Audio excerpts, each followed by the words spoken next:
Kaixo, ongi etorri jakindunera, Asier Riesgo naiz, Eibarko atezaina, eta gaur kontan zenbaki osoen problema bat ebatziko dugu.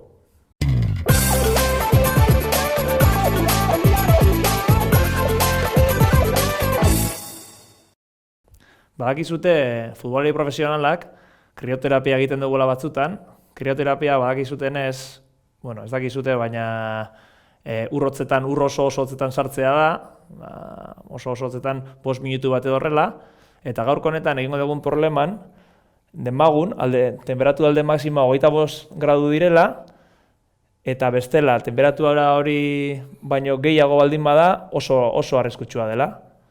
Gogoratu, temperatura alde maksimoa, temperatura maksimoa eta temperatura minimoaren ezberdintasuna dela. Beraz, kasu honetan, temperatura maksimoa, kanpoko temperatura 32 gradu denez, ken temperatura minimoa berdin temperatura alde maksimoa izango da ekuazioa. Orain, isa isolatu egingo dugu, 32, 25 bestaldera pasatzerakoan, gehiketa minus bihurtuko da. Eta isa berdin, minus dagoenez, bestaldera pasatzerakoan, gehi bihurtuko da.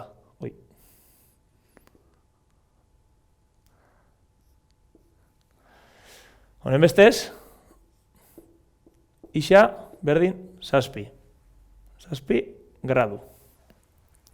Ikusten dezuenez, bainuontziko temperatura 4 gradukoa denez, isa temperatura minimoa 7 gradu atera zaigu, beraz, ezingo gara bainatu.